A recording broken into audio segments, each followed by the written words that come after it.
Hello friends, एक बार फिर से आपका मेरे चैनल में स्वागत है। और आज इंटरमीडिएट सेकेंड ईयर का जो एग्जामिनेशन फाइनल होने वाला है उसके लिए अति संभावित इंग्लिश के 25-30 प्रश्नों को लेकर मैं आपके सामने में हाजिर हूं। तो चलिए पहला प्रश्न देखते हैं। वी हर जगह keep our country free from racial prejudices. अब रेशियल प्रेजुडिसेस क्या होता है? नस्लीय अवधारणाएं से हमें अपने देश को फ्री मीन्स आज़ाद रखना चाहिए। हमें अपने देश को आज़ाद रखना चाहिए, मुक्त रखना चाहिए ना। फ्री मीन्स क्या होता है? मुक्त या स्वतंत्र ना। तो क्या होना चाहिए? चाहिए का अर्थ जा रहा है तो शुड आंख बंद करके हम यहाँ पर भर सकते हैं। शुड को क्या करेंगे? आंख बंद करके फिल अप दी ब्लैंक्स कर देंगे। ठीक है, चूंकि चाहिए पर अर्थ जा रहा है, इसका अर्थ लगाइएगा तो चाहिए पे जा रहा है। चलिए सेकंड क्वेश्चन आपका कह रहा है हैव यू हर जगह हिम। अब देखिए हैज या हैव से जो क्वेश्चन स्टार्ट होता है वो जनरली किसका होता है? प्रेजेंट परफेक्ट का। इसका रूल होता क्या है? तो हैज या हैव लगाइए, हैज या हैव लगाएंगे, उसके बाद क्या करेंगे? सब्जेक्ट देते हैं, उसके बाद क्या देते हैं? वर्ब 3 देते हैं। ठीक है, अब तब ऑब्जेक्ट होता है। तो देखिए ये वर्ब 3 है कहाँ? स क्या है? वर्ब 2 है। स क्या है? वर्ब 2 है। ठीक है, सी क्या है? वर्ब 1 है। हैड सीन क्या है? ये तो वर्ब 3 है, लेकिन चूंकि यहाँ पर हैव का यूज हो चुका है इसलिए यहाँ पर हैड का यूज नहीं करेंगे। तो सीन यहाँ पर वर्ब 3 मात्र बचता है, इसलिए D is the perfect answer. D is the perfect answer ना। यहाँ पर क्या करेंगे? डी को रख देंगे यहाँ पर। चलिए क्वेश्चन नंबर अब आते हैं नेक्स्ट में। He told the boy not to sit there. He told the boy not to sit there. अब देखिए he told the boy not to sit there, ये इसका क्या करना है? Choose the correct direct speech ना। मतलब डायरेक्ट नरेशन खोजना है, नहीं इनडायरेक्ट ये है। ये क्वेश्चन जो है क्या है?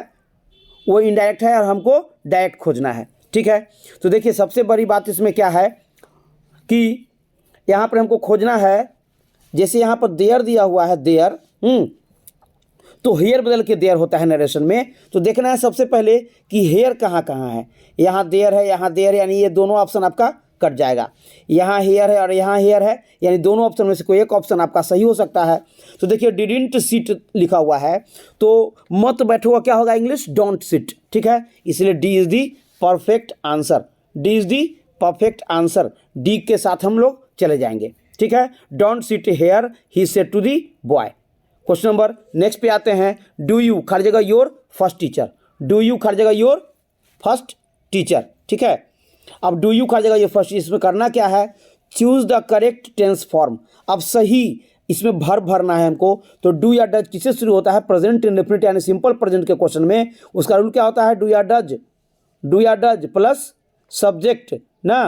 अब प्लस क्या होता है? वर्ब 1 होता है। प्लस क्या होता है? वर्ब 1 होता है ना। तो हमको क्या खोजना है? वर्ब 1 खोजना है। वर्ब 1, चूँकि प्रेजेंट इंडेफिनिट का क्वेश्चन डू या डज से शुरू होता है। अब वर्ब 1 यहाँ कहाँ है? रिमेंबर्ड आपका क्या है? वर्ब 3 है। रिमेंबरिंग क्या है? वर्ब 4 है, इसलिए होगा नहीं। विल रिमेंबर फ्यूचर है। ठीक है, तो बच गया आपका ओनली रिमेंबर। ये है आपका verb 1। Do you remember your first teacher, यानी क्या तुमको तुम्हारे पहले शिक्षक याद हैं? अब चलिए क्वेश्चन नंबर नेक्स्ट देखते हैं। After his death. After his death the seat remained vacant. देखिए क्या लिखा हुआ है? VACANT। VACANT।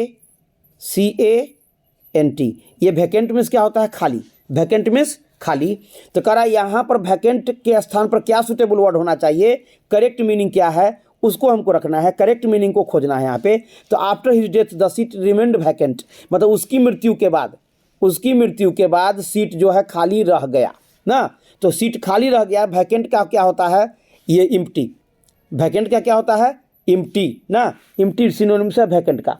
रियल मीन्स तो वास्तविक होता है, आप जानते हैं। एब्यूजिव गाली के अर्थ में, स्पिरिट आत्मा के अर्थ में। तो क्या होगा यहाँ पे? इम्प्टी ना। Empty is the correct answer. ठीक है, इम्प्टी यहाँ पर भरेंगे। अब क्वेश्चन नंबर नेक्स्ट पे चलते हैं। ही इज अटेंटिव हर जगह his duty. He is attentive. Attentive किससे बना? अटेंशन से ना। अटेंशन मीन्स क्या होता है? ध्यान ना। तो ही इज अटेंटिव हर जगह हिज ड्यूटी, तो अटेंशन है ना। अटेंशन टू, अटेंटिव टू ना। तो क्या हो जाएगा? He is attentive to his duty. By नहीं होगा, ऑफ नहीं होगा, फॉर नहीं होगा।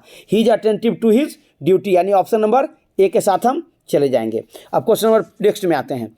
When I finished my work, जब मैंने अपना काम समाप्त कर लिया। जब मैंने अपना काम समाप्त कर लिया, आई आस्क्ड खाली जगह the teacher to check it, तो मैं शिक्षक के कहा कि इसको जांच लीजिए थोड़ा सा। Choose the best option. अब क्या है देखिए, चूंकि यहाँ पर आई है इसलिए मैंने अपने शिक्षक से पूछा, इसलिए क्या होना चाहिए यहाँ पर माई होना चाहिए। क्या होना चाहिए, माई इज दी करेक्ट। अगर यहाँ पर आई के जगह पर अगर आपको ही रहता तो यहाँ क्या करते, हिज करते, ठीक। यहाँ शी रहता तो क्या करते, यहाँ पर हर करते, ठीक है। तो इसलिए क्या होगा यहाँ पे, चूंकि आपका यहाँ पर सब्जेक्ट आई है इसलिए यहाँ पर क्या भरेंगे, माई ना, मतलब मैंने अपने शिक्षक से कहा, इसलिए my is the perfect answer, ठीक। क्वेश्चन नंबर नेक्स्ट में चलते हैं। Those are probably, probably means क्या होता है, संभावना ना, संभव। Those are probably the furniture in the showroom, those are probably the furniture in the showroom, choose the correct option. यहाँ दी लिखा, द लगा हुआ है देखिए।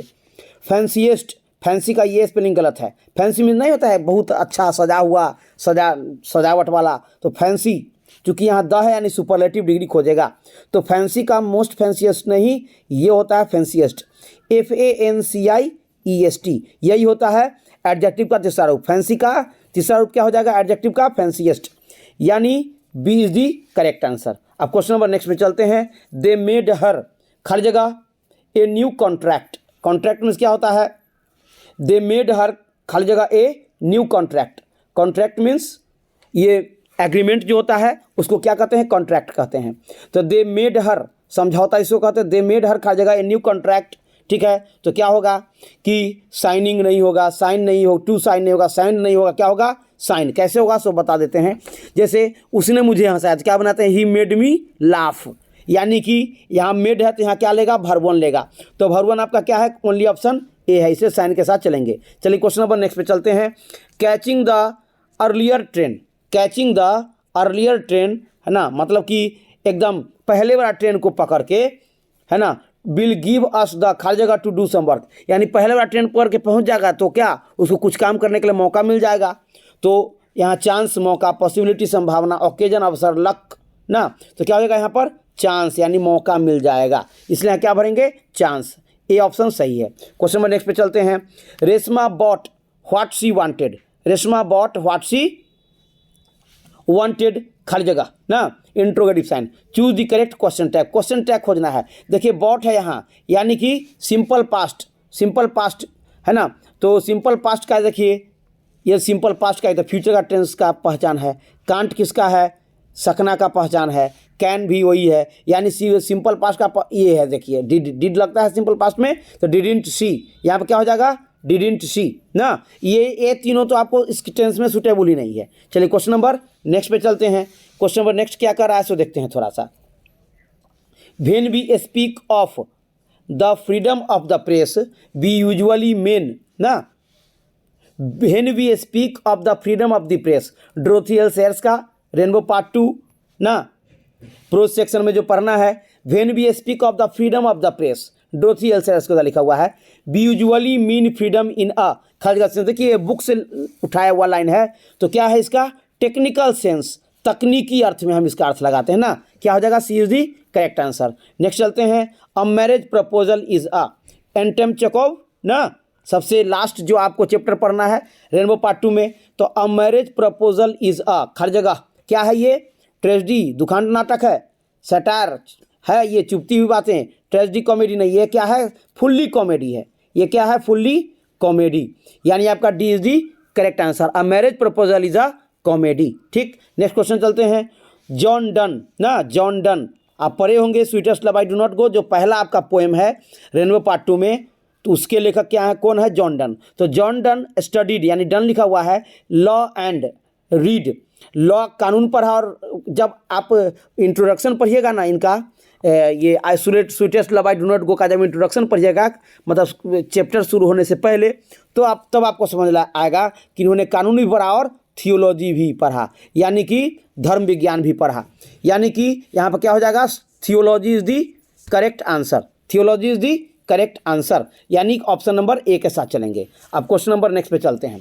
क्वेश्चन नंबर नेक्स्ट क्या कर रहा है, देखिए थोड़ा इसको बड़ा कर लेते हैं। हाँ देखिए, अब क्वेश्चन कर रहा है आपका, I celebrate my self, I celebrate my self ना, एंड सिंग माई सेल्फ, ये किस इज फ्रॉम कहाँ से लिया हुआ है, तो देखिए सॉन्ग ऑफ माई सेल्फ से लिया हुआ है, सॉन्ग ऑफ माई सेल्फ से लिया हुआ है, जिसके लेखक कौन है, वाल्ट व्हिटमैन ना, एक ऑब्जेक्टिव ये भी हो जाएगा। इसके लेखक कौन है, वाल्ट व्हिटमैन। चलिए क्वेश्चन नंबर नेक्स्ट पे चलते हैं। The Gujarati equivalent for civilization means ना, हर जगह full stop, choose the correct option. ये जो है महात्मा गांधी कल्चर सिविलाइजेशन है ना, Indian culture civilization Mahatma Gandhi के द्वारा जो पढ़ना है हम लोग को रेनबो पार्ट 2 के फर्स्ट चैप्टर में, उसी से लिया हुआ है क्वेश्चन। तो Gujarati equivalent for good civilization mean good conduct ना, ये आपको लाइन ही बिल्कुल मिल जाएगा, गुड कंडक्ट, यानी ऑप्शन आपका सी बिल्कुल करेक्ट आंसर है आपका, option number C fill up the blanks कर देंगे। क्वेश्चन नंबर नेक्स्ट में चलते हैं। नानू काका वाज, अब देखिए नानू काका की जैसे ही चर्चा हो रही है तो आपको याद होगा कि ए पिंच ऑफ स्नफ चैप्टर आपको याद होगा ना, जिसमें नानू काका जो है ये लेखक के कौन है, मामा हैं, वो दिल्ली आते हैं कुछ मंत्रियों से मिलने के लिए ना, लेकिन चैप्टर के लास्ट तक नहीं पता चल पाता है कि क्यों मिलने आए थे वो। चलिए तो कह रहा Nanu Kaka was coming to Delhi to, क्यों आए थे, तो सी सम मिनिस्टर, कुछ मंत्रियों से मिलने के लिए आए थे, इसलिए इधर उधर की बात किए बिना क्या हो जाएगा, सी सम मिनिस्टर। ठीक, क्वेश्चन नंबर नेक्स्ट पे चलते हैं। हर जगह वर्क्स इंक्लूड, हर जगह works include leaves of Grass and Drum taps, है ना। वर्क्स, वर्क्स में क्या होता है, रचनाएं, मतलब किसकी रचनाएं हैं, Leaves of Grass and Drum Taps किसकी रचनाएं हैं, तो Walt Whitman, D.H. Lawrence, Walter de la Mare और T.S. इलियट, किसका है, वाल्ट व्हिटमैन की रचना है। वाल्ट व्हिटमैन की रचना क्या है, लीव्स ऑफ ग्रास ना, वाल्ट व्हिटमैन ना। इनको कहा जाता है इंडिविजुअल पोएट, एक व्यक्ति विशेष कविता लिखने वाले। अब देखिए सेकंड क्वेश्चन है, who run scolding there for their food, ठीक है, who run scolding for their food. जब आप पढ़ेंगे ये chapter now the leaves are falling fast, है ना, पोएम जब पढ़ेंगे, अब पत्ते तेजी से झड़ रहे हैं, तो आपको इसमें पता चलेगा कि वो नेगेटिव जहाँ पर सेंटेंस का यूज किया गया है कि रन देयर स्कॉल्डिंग, मतलब कि भोजन की तलाश में जोर जोर से चिल्लाते हैं, दौड़ते हैं। कौन दौड़ता है, द ट्रॉल्स, ट्रॉल्स में क्या होता है, बुरी आत्माएं ना, तो आपका trolls is the correct answer ना, trolls is the correct answer. चलिए क्वेश्चन नंबर नेक्स्ट पे चलते हैं। मैकाविटी, मैकाविटी मिस्ट्री कैट आपको पढ़ना है ना रेनबो पार्ट 2 में, जिसके कौन है, राइटर T.S. इलियट ना। तो Macavity the mystery cat has been taken from, यह कविता कहाँ से ली हुई है, तो इनका एक वॉल्यूम है जिसका नाम क्या है, Old Possum's Book for Practical Cats. अब देखिए चूंकि बिल्ली की भी बात है ना, और ये भी बिल्ली है, ठीक है ना, यानी कि आपका आंसर ऑप्शन नंबर बी होगा। नहीं भी पढ़े होंगे तो कैट से पकड़ सकते हैं, cat is the best answer. Old Possum's Book of Practical Cats written by T.S. Eliot, ठीक है। चलिए क्वेश्चन नंबर नेक्स्ट पे चलते हैं। Crossing of Rivers, Crossing of Rivers, Crossing of Rivers is an important volume of verse written by. अब Crossing of Rivers कौन लिखे हैं ना, इस श्रृंखला को कौन लिखे हैं, तो जयंत महापात्र नहीं, कमला दास नहीं, नजीम केसगई नहीं, तो कौन, KKN दारूवाला, KKN दारूवाला। एक चीज़ ध्यान देंगे कि ये चारों जो लेखक का नाम दिया हुआ है, ये चारों जो हैं इंडियन राइटर हैं जिन्होंने इंग्लिश में नॉवेल लिखा। तो ये चारों नाम को आप नोट कर लेंगे, ये आपको इंग्लिश के परीक्षा में पूछा जाता है कि 4-5 इंडियन राइटर का नाम बताओ जिन्होंने इंग्लिश में लिखा आपको ये नॉवेल, तो ये चारों आपका ऑप्शन हो जाएगा। अभी आपका ऑप्शन कौन होगा सही, सी, KKN दारूवाला ने लिखा था क्रॉसिंग ऑफ रिवर्स, ठीक है। अब देखिए नेक्स्ट क्वेश्चन चलते हैं। ही lifted his head from his drinking, मतलब पीते समय उसने अपना सर उठाया, है ना। इज फ्रॉम, या कहाँ से है, तो स्नेक चैप्टर ना, snake chapter D.H. Lawrence, snake chapter ना, स्नेक जो पढ़े हैं हम लोग, स्नेक चैप्टर का है ये लाइन, स्नेक ना। अब चलिए क्वेश्चन नंबर नेक्स्ट पे चलते हैं। Who wrote Huckleberry Finn, who wrote Huckleberry fin.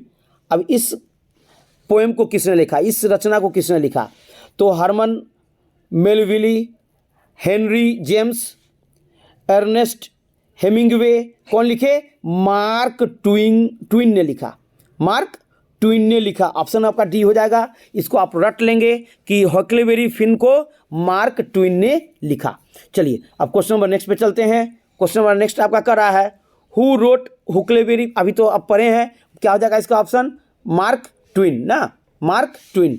चलिए अब क्वेश्चन नंबर नेक्स्ट पे चलते हैं।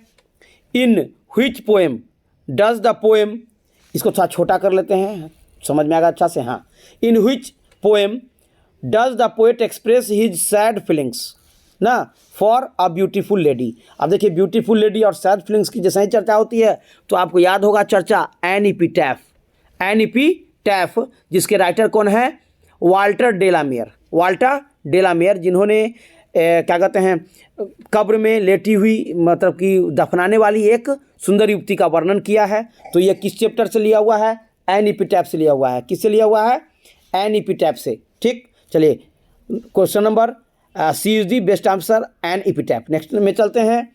खाली जगह is remember as a war poet, खाली जगह remembered as a war poet. अब देखिए जैसे ही वार पोएट की बात आ रही है तो यहाँ पर एक चीज़ ध्यान रखेंगे कि वार पोएट, वार पोएम और सोनेट ये रिलेटेड किससे है, रूपर्ट ब्रुक से। वार पोएट, वार पोएम और एक क्या बताया मैंने, सोनेट, ये किससे रिलेटेड है, रूपर्ट ब्रुक से ना, जिन्होंने लिखा था द सोल्जर, जो इंटरमीडिएट सेकेंड ईयर के बुक रेनबो पार्ट 2 में आपको पढ़ना है। रूपर्ट ब्रुक, वार पोएट, वार पोएम और सोनेट, याद रखिएगा ये चीज, तीनों चीज़ किससे संबंधित है, रूपर्ट ब्रुक से। ठीक है, क्वेश्चन नंबर नेक्स्ट पे चलते हैं। Who finds Macavity lazy and fast asleep, मतलब कौन मैकाविटी यानी मिस्ट्री कैट जो टी.एस. इलियट के द्वारा लिखा हुआ है, कौन उस बिल्ली को आलसी ना, लेजी मीन्स आलसी, और आप मतलब कि सोया हुआ, आधा सोया हुआ पाता है, कौन पाता है, तो टी.एस. इलियट, जो राइटर है वही ना पाएंगे। तो क्या जगह इसका answer, T S. Eliot. Question number next पे चलते हैं। क्वेश्चन नंबर नेक्स्ट कर रहा है D H. Lawrence excels the value of primitive life. ध्यान से देखेंगे इस लाइन को, D H. Lawrence exalt the value of primitive life in, है ना, खाली जगह फुल स्टॉप। कहाँ डी.एच. लॉरेंस की जैसे ही चर्चा हो रही है तो डी.एच. लॉरेंस कहाँ से संबंधित है, स्नेक से ना, तो क्या हो जाएगा, snake. D H. Lawrence exalt the value of primitive life in snake, A is the correct answer. ना फायर हाइमैन होगा, ना ग्रैंड मदर्स हाउस होगा, ना सॉन्ग ऑफ माई सेल्फ होगा। ठीक है, अब चलिए तीनों का राइटर कौन है, सॉन्ग ऑफ माई सेल्फ के वाल्ट व्हिटमैन, फायर हाइमैन के कौन है के Keki Daruwalla, my grandmother's house के कौन है राइटर, कमला दास। चलिए क्वेश्चन नंबर नेक्स्ट पे चलते हैं। Who wrote the piece why I am not a Christian, मतलब why I am not a Christian जो है यह किसका लिए लिखा हुआ है, यह किसका लिखा हुआ है, बेर्ट्रैंड रसेल। यह किसका लिखा हुआ है, बेर्ट्रैंड रसेल का लिखा हुआ है ना। बेर्ट्रैंड रसेल ने लिखा था why I am not a Christian, और हम लोग जो पढ़ना है इंटर सेकेंड ईयर के रेनबो पार्ट 2 बुक में, उसका नाम क्या है, Ideas That Have Helped Mankind, Bertrand Russell. ठीक है, चलिए क्वेश्चन नंबर नेक्स्ट पे चलते हैं। क्वेश्चन नंबर नेक्स्ट का रहा है आपका सेइबेई वाज पैशनेटली इंटरेस्टेड इन। अब सेइबेई की जैसे ही चर्चा हो रही है तो पता चलेगा आपको कि एन आर्टिस्ट जो हम लोग को पढ़ना है, सीगा नायोया के द्वारा लिखा हुआ, जो एक जापानीज शॉर्ट स्टोरी राइटर हैं, उनके द्वारा लिखा हुआ है। तो सेइबेई की चर्चा हो रही है तो यहाँ पे एक दो बात ध्यान रखेंगे कि सेइबेई जो है वह 12 वर्ष का था। सेइबेई कितने वर्ष का था, 12 वर्ष का था, है ना, और वह प्राइमरी स्कूल में पढ़ता था। ठीक है ना, और वह किस में इंटरेस्टेड था, गाउट्स में इंटरेस्ट रखता था। वह गाउट्स में क्या होता है, कद्दू वर्गीय फल। तो स्टूडेंट्स इस प्रकार आपका 30-35 क्वेश्चन आपका मैंने सॉल्व करवाया। अब आपको मेरा वीडियो कैसा लगा जरूर बताएंगे। ऐसे ही वीडियो के लिए मेरा चैनल देखते रहें। मैं आपको हमेशा आपके परीक्षा तक मैं आपको इसी तरह से आपको ऑब्जेक्टिव क्वेश्चन करवाऊंगा ताकि आपको किसी भी तरह का सामना ना करना पड़े दिक्कत का इंग्लिश में। ठीक है, चलिए बहुत बहुत धन्यवाद मेरे वीडियो बनाने के लिए। आपका दिन शुभमय हो।